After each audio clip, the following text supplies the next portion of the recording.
जिन्होंने पीटा कभी सिकंदर था, रजिया ने हाथ भी जोड़े थे, सोना वापस छीन लिया, लदे जो हाथी घोड़े थे, करी अकड़ गजनवी की ढिल्ली। जब हम गजनवी की अकड़ को ढीली करना जानते हैं ना, हमारे इतिहास को पढ़िए, जब हम गजनवी की अकड़ को ढीली कर सकते हैं तो ये तो एक लोकतांत्रिक सरकार है, जनता के द्वारा चुनी गई सरकार है कि हम उस माताओं की संतान हैं जो बचपन में हमें लोरी देती हैं। सुरा सो पहचानिए जो लड़े देश कौम के हेत, पुर्जा पुर्जा कट मरे फिर भी ना छड्डे खेत। हमारे खेतों की तरफ आंख उठाकर कोई देखेगा तो उसका हशरम क्या करेंगे वो भी जानता है, और हमें पता है हमें क्या करना है। हमारे खेतों की तरफ, हमारी खेती की तरफ, हमारी माँ की तरफ अगर कोई इस तरह के कानून बनाएगा तो वो काले कानून हमें वापस करवाने आने। दिल्ली का तो ब्राह्मण की एक लड़की ने दिल्ली में रुदन मचाया था, लाज बचाने उसकी देखो जाट सूरज मलाया था और फिर लाल हुई थी दिल्ली। हम चाहते हैं दिल्ली हमारी शांतिपूर्ण बात सुन ले। दिल्ली को तो हमने कई बार जीता है। दिल्ली के क्वाड आप जानते हैं, लाल किला के क्वाड कहां पर पड़े हैं? भरतपुर के किले में पड़े हैं, हमारे सड़ रहे हैं वहां पर। दिल्ली को तो कई बार जीता। यहाँ पर डटे हुए हैं, ये रेवाड़ी आकर आप रुके हैं। शाहजहांपुर बॉर्डर से कल ट्रैक्टर आए थे और ये तादाद जो 26 ट्रैक्टरों की थी अब कम से कम 60 से 100 ट्रैक्टर अब यहाँ पर हो गए हैं। लगातार किसानों की तादाद बढ़ रही है। लगातार एक ही मांग है कि जो कानून है वापस लिए जाए, लेकिन सरकार ने 2 मांगे, जो आपकी 4 मांगे थी उनसे 2 मांगे मानी। क्या लगता है कि सरकार ने कुछ नरमाई दिखाई है? आने वाली 4 तारीख को क्या पिघलेगा उसका जो दिल है वो पिघलेगा और किसानों के समर्थन में कोई बड़ा निर्णय लेंगे? देखिए, सरकार ने हमारी एक भी मांग नहीं मानी है। हमारी मेन मांग है कि ये तीनों काले कानून वापस लिए जाएं, और सरकार ने जो ये 2 मांगे मानी है ये तो इस एजेंडे में थी नहीं। फिर भी चलो, सरकार ने किसानों के हित में एक कदम बढ़ाने का काम किया है। लेकिन हम बता देना चाहते हैं, आप बार बार पूछ रहे हैं कि कृषि के काले कानून वापस लेगी या नहीं लेगी। जो ये पेच पड़ गया ना केंद्र सरकार का, ये उन लोगों के साथ पड़ गया जिन्होंने पीटा कभी सिकंदर था, रजिया ने हाथ भी जोड़े थे, सोना वापस छीन लिया, लदे जो हाथी घोड़े थे, करी अकड़ गजनवी की ढिल्ली। जब हम गजनवी की अकड़ को ढीली करना जानते हैं ना, हमारे इतिहास को पढ़िए, जब हम गजनवी की अकड़ को ढीली कर सकते हैं तो ये तो एक लोकतांत्रिक सरकार है, जनता के द्वारा चुनी गई सरकार है। प्रधानमंत्री मोदी की गिट्टी पकड़कर जनता के बीच में लाने का काम करेंगे और ये तीनों काले कानून वापस करवाने का काम करेंगे, चाहे हमें अपने प्राणों की आहुति भी क्यों ना देनी पड़े। एक बात और मैं आपको बता देना चाहता हूं कि सरकार जहां लाठी चार्ज का प्रयोग कर रही है, हरियाणा में वाटर कैनन का प्रयोग हमारे किसानों पर किया गया। मैं बता देना चाहता हूं कि लाठी और गोलियों से कभी जन आंदोलनों को दबाया नहीं जा सकता। इस तरह तो ये आंदोलन अब घर घर का आंदोलन बन गया है, सिर्फ किसान का नहीं, अब तो जो गरीब तबका है, जो मजदूर तबका है, वो भी समझने लग गया है कि अगर ये 3 काले कानून लागू हो गए तो इतनी महंगाई बढ़ जाएगी, इतनी मुनाफाखोरी बढ़ जाएगी कि आम आदमी का जीना भी दुभर हो जाएगा। इसलिए इस आंदोलन में अब आम आदमी भी शरीफ हो गया है। मैं एक बार पुण्य आपके माध्यम से बता देना चाहता हूं कि हम उस माताओं की संतान हैं जो बचपन में हमें लोरी देती हैं। सुरा सो पहचानिए जो लड़े देश कौम के हेत, पुर्जा पुर्जा कट मरे फिर भी ना छड्डे खेत। हमारे खेतों की तरफ आंख उठाकर कोई देखेगा तो उसका हशरम क्या करेंगे वो भी जानता है, और हमें पता है हमें क्या करना है। हमारे खेतों की तरफ, हमारी खेती की तरफ, हमारी माँ की तरफ अगर कोई इस तरह के कानून बनाएगा तो वो काले कानून हमें वापस करवाने आते हैं और करवा कर रहेंगे। लेकिन ये किसानों के द्वारा चुनी हुई सरकार है, आम जनता की सरकार है, तो अभी तक सरकार हठ धर्मिता क्यों लिए हुए बैठी है? क्यों मांगे आपकी नहीं मान रही है? देखिए, सरकार हमारे सब्र का इम्तिहान ले रही है। मैं आपके माध्यम से सरकार को स्पष्ट बता देना चाहता हूं कि हमारे सब्र के पैमानों को छलकने मत देना। इतिहास बदल दिए हमने, हमारे इतिहास को पढ़ ले। जो वार्ता हो रही है वो बार बार हमें लॉलीपॉप देने का काम किया जा रहा है। आप कह रहे हैं ना मांगे मान ली, मांग तो ये है कि 3 काले कानूनों को तुरंत प्रभाव से रद्द किया जाए, और उसके बाद अगर आपने कानून बनाने हैं बनाइए, हम कौन सा रोकते हैं।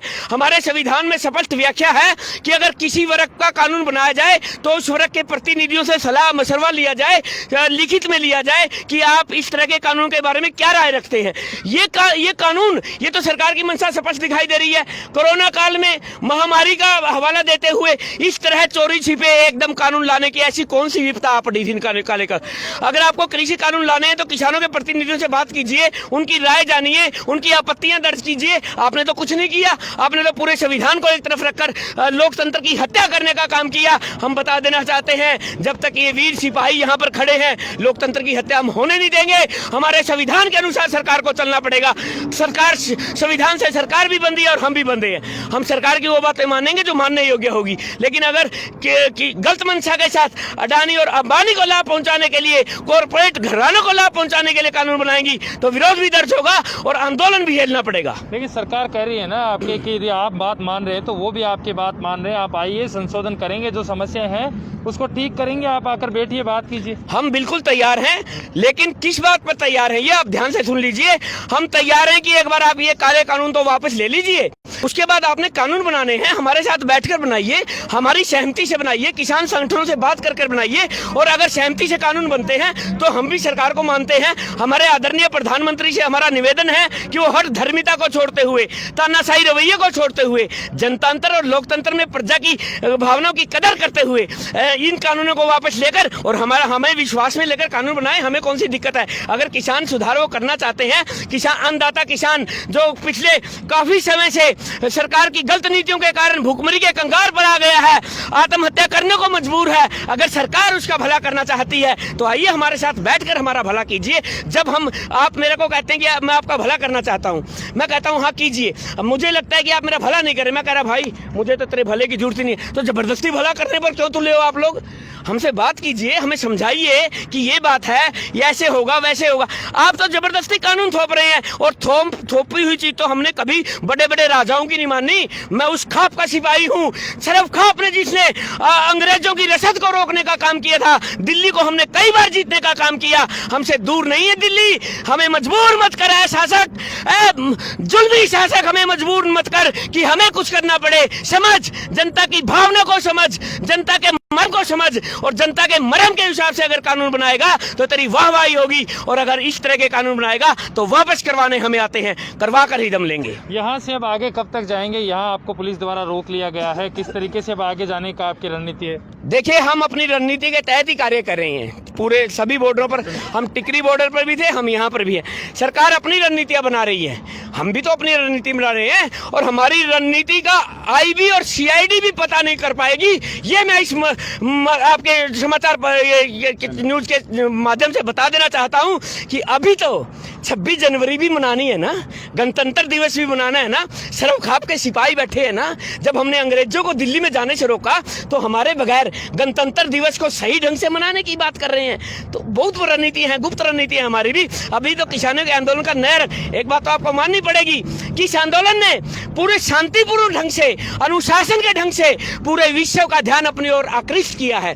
और आज 1906 के बाद जब पगड़ी संभाल चट्टा का आंदोलन था, उसके बाद ये हरियाणा का भी आंदोलन है, ये पंजाब के साथियों का भी आंदोलन है, ये महाराष्ट्र यहाँ पर बैठता और शाम को मेरे को कहता है पिताजी मेरे को ठंड लग रही है। मैं उसको बताता हूँ कि बेटा ये ठंड तेरे भविष्य में तेरे काम आएगी। हम आंदोलनकारी लोग हैं, हम बचपन से ही संघर्ष करने वाले लोग हैं, हम महापो के महीने में खेत में कोर लगाने वाले लोग हैं, हम जेठ की तपती दोपहरी में खेत में काम करने वाले लोग हैं। शासन वर्ग की दमन के सामने बिल्कुल नहीं झुकेंगे, और आंदोलनों को तो ये जो तीनों काले कानून है ये तो वापस लेने ही होंगे। हमारी स्पष्ट बात है कि तीनों काले कानून वापस ले लो, फिर हमें कोई चिंता नहीं, फिर आप हमारे साथ बैठकर नए कानून बनाइए, उस पर विचार करेंगे हम भी। लगातार ये शांतिपूर्ण जो आंदोलन लगातार 1 महीने से ज़्यादा हो गया जिसको चल रहा है, रात की सर्द हवाओं में किसान रोड पे सोने को मजबूर है और कह रहे हैं कि मैं कानून में जो लेकर आई है सरकार उनको वापस लिए जाए। कल शाहजहाँपुर बॉर्डर पर देखा गया जहाँ पे 30-40 जो ट्रैक्टर थे उनके द्वारा बैरिकेड्स तोड़कर आगे बढ़ा गया। क्या लगता है इसकी जरूरत क्यों पड़ी? देखिए, शाहजहाँपुर से बैरिकेड किसानों ने नहीं तोड़े, ये तो जब शाहजहाँपुर से हम चले थोड़ा तो रोकने का प्रयास किया गया। देखो इस तरह की छोटी मोटी बातें कोई बड़ी बात है नहीं इतने बड़े आंदोलन में, और हम तो शांतिपूर्वक ढंग से अब भी कह रहे हैं। हम पुलिस ने हमें यहाँ रोका, हम रुक गए। पुलिस प्रशासन जो हमें कहा कि इस तरह से करेंगे, हमें कोई भी किसी भी तरह का हमें किसी भी तरह का कोई प्रॉपर्टी का डैमेज नहीं किया है और नहीं हम करेंगे। हमारा आंदोलन शांतिपूर्वक है, शांतिपूर्वक था, शांतिपूर्वक रहेगा। हम शांतिपूर्वक आंदोलन के जरिए ही केंद्र सरकार को झुकाने का और दिल्ली को घेरने का काम कर रहे हैं, और शांतिपूर्वक ढंग से ही हम इन काले कानूनों को वापस करवाएंगे। क्या लगता है दिल्ली के बॉर्डर तक कब तक पहुंच जाएंगे आप आगे? देखिए, दिल्ली का बॉर्डर, हम तो हैं ही दिल्ली के बॉर्डर पर। अगर आज इस रास्ते को रोकते तो दिल्ली तो चारों तरफ से वैसे ही घिर गई है। किसानों ने दिल्ली को चारों तरफ से घेर लिया है, और दिल्ली हमसे दूर नहीं है। दिल्ली का तो ब्राह्मण की एक लड़की ने दिल्ली में रुदन मचाया था, लाज बचाने उसकी देखो जाट सूरज मलाया था और फिर लाल हुई थी दिल्ली। हम चाहते हैं दिल्ली हमारी शांतिपूर्ण बात सुन ले। दिल्ली को तो हमने कई बार जीता है। दिल्ली के क्वाड आप जानते हैं, लाल किला के क्वाड कहां पर पड़े हैं? भरतपुर के किले में पड़े हैं, हमारे सड़ रहे हैं वहां पर। दिल्ली को तो कई बार जीता, दिल्ली जीत लेंगे। दिल्ली जीतने की बात नहीं है, हम दिल जीतने आए हैं। हम दिल्ली को जीतने नहीं, अब की बार हम दिल जीतने आए हैं। हम कानूनों को वापस करवाने आए हैं। दिल भी जीतेंगे, दिल्ली भी जीतेंगे और कानूनों को वापस भी करवाएंगे। ऐसा एक दिल जीतने वाला वाकया तब आया जब किसानों के द्वारा भोजन जो लेकर गया था, जब वार्ता हो रही थी किसानों और सरकार के बीच, तो जो कृषि मंत्री तोमर और उनके साथ पीयूष गोयल दो थे, उन्होंने किसानों के द्वारा बनाया गया खाना खाया। क्या लगता है कि वो किस तरीके का उदाहरण पेश करना चाह रहे हैं? हमारे यहाँ एक बात कही जाती है कि जिसका नमक खा लिया ना तो उसके तो वैसे ही शानमंद हो गई। अब उन्होंने किसानों का नमक खा ही लिया है, तो मैं उनसे निवेदन करूंगा, दोनों मंत्री महोदय से, केंद्र सरकार के मंत्री हैं हमारे, आदरणीय हैं वो भी, तो वो किसानों का जो नमक खाया उसका हक अदा कर दें और किसानों के नमक को जो उन्होंने खाया है उसका हक अदा करते हुए ये तीनों काले कानून वापस ले ले। और उसके बाद जैसे कानून वो बनाना चाहेंगे, हम कौन सा दूर हैं। आधी रात को भी किसान प्रतिनिधियों को आप कानूनों के बारे में बुलाएंगे, हम उनके साथ बैठेंगे, लेकिन एक बार तो उनको ये काले कानून वापस लेने ही होंगे। क्या लगता है 4 तारीख को लेंगे या नहीं लेंगे? आखिरी सवाल आपसे। देखिए, मैं आपको एक बात बताता हूँ, ये किसान हैं, इनमें बहुत गजब की ताकत है और हमारी ताकत को केंद्र सरकार पहचान चुकी है। देखो, दिखाना नहीं चाहती, शासन करना है, हम भी समझते हैं, मजबूरियां हैं, लेकिन आईबी और सीआईडी की रिपोर्ट के अनुसार वो समझ चुके हैं। हमारा आंदोलन शांति प्रिय आंदोलन है, हमारे आंदोलन पर पूरे विश्व की नजरें हैं।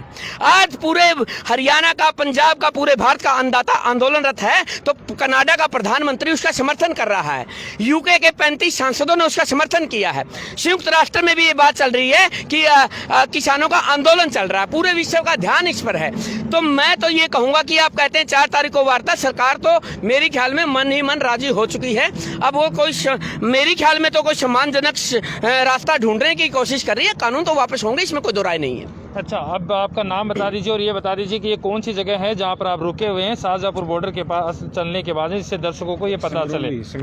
ये हम संगरौली पर आकर रुके हैं, सांगवाड़ी पुलिया के पास हम आकर रुके हैं। मेरा नाम चौधरी पवनजीत सिंह बनवाला, मैं राष्ट्रीय अध्यक्ष हूँ आदर्श जाट महासभा का, सरवखाप महापंचायत का योद्धा हूँ। और सरवखाप की तरफ से भी मैं ये बात बताता हूँ कि आज हमारे खापों के योद्धा भी अपने भाइयों के साथ आ खड़े हुए हैं। मैं एक बात और बताना चाहता हूँ, हरियाणा के अलोकप्रिय मुख्यमंत्री को, जो मनोहर लाल खट्टर ने पंजाब के भाइयों पर वाटर कैनन का यूज करने का काम किया, जो लाठीचार्ज करने का काम किया, हम शर्मिंदा हैं कि हमने प्रदेश में ऐसा मुख्यमंत्री दे रखा है जो अन्नदाताओं पर वाटर कैनन का सर्दी में यूज करता है, लाठीचार्ज का यूज करता है। इस सब का हिसाब होगा। आपके माध्यम से मैं एक बात और कहना चाहता हूं कि आज किसानों के रहम हमें याद आ रही है, मेरी आंखों से बरबर आंसू आ रहे हैं कि किसानों के रहबुआ जो हैं, जो हमारे छोटू राम जी हैं और चौधरी देवीलाल जी हैं, आज उनकी आत्माएं रो रही होंगी। अरे उनके वंशज सरकार में बैठे हैं, किसानों पर लाठीचार्ज, और दुष्यंत चौटाला उप मुख्यमंत्री पद लिए बैठा है। तुरंत प्रभाव से छोड़ देना चाहिए ताज। तक तो ताज देवीलाल ने लाखों बार टुकराए हैं। अगर दुष्यंत चौटाला तक तो ताज टुकरा कर आज किसानों के बीच आता है तो मसीहा बनेगा। अगर इसी तरह गद्दी से चिपका रहा तो गद्दार कहलाएगा, उसको भी समझना चाहिए। और जो दीन बंधु चौधरी छोटूराम के वंशज हैं, चाहे चौधरी वीरेंद्र सिंह हो और चाहे बजेंद्र सिंह जो सांसद बना बैठा है, त्याग दे इस कुर्सी को। अगर त्याग कराएगा तो छोटूराम की तरह कहलाएगा, वरना वीरेंद्र और विजेंद्र की भी हालत गद्दारों जैसी होगी। ये जनता सब जानती है, उसका दुष्परिणाम उसको भुगतना पड़ेगा। एक बार पुण्य रहबरे आजम दीन बंधु चौधरी छोटूराम को मैं भी नमन करता हूं। ये धरती नमन करती है कि एक छोटे से किसान के घर में पैदा होकर पूरे किसान कौम की दशा और दशा को बदल दिया था। और जो ये मंडी एक्ट है ना, जिसको ये रहबरे आजम दीन बंधु चौधरी छोटूराम द्वारा ही मंडी स्थापित की गई थी। आज हम रो रहे हैं, तब तो पूंजीपति रोए थे, सामंत रोए थे। आज ये मोदी हमें रुला रहा है, हमारे कानूनों को बदलवा रहा है। ऐसे आसान नहीं है इसी तरह बदलाना। हम लड़ेंगे, हम संघर्ष करेंगे, हम आंदोलन करेंगे और इन काले कानूनों को वापस करवा कर ही दम लेंगे। अकाली दल ने एनडीए से गठबंधन तोड़ दिया। उसके बाद राजस्थान से राष्ट्रीय लोकतांत्रिक पार्टी, हनुमान बेनीवाल की जो राजस्थान में पार्टी है, उसने गठबंधन तोड़ दिया। दुष्यंत चौटाला जी जो किसानों के नाम से वोट लेकर गए थे, सरकार में बैठे थे, सरकार बनाई थी और कहा था कि किसानों को कोई भी आंच आएगी तो सबसे पहले वो खड़े रहेंगे।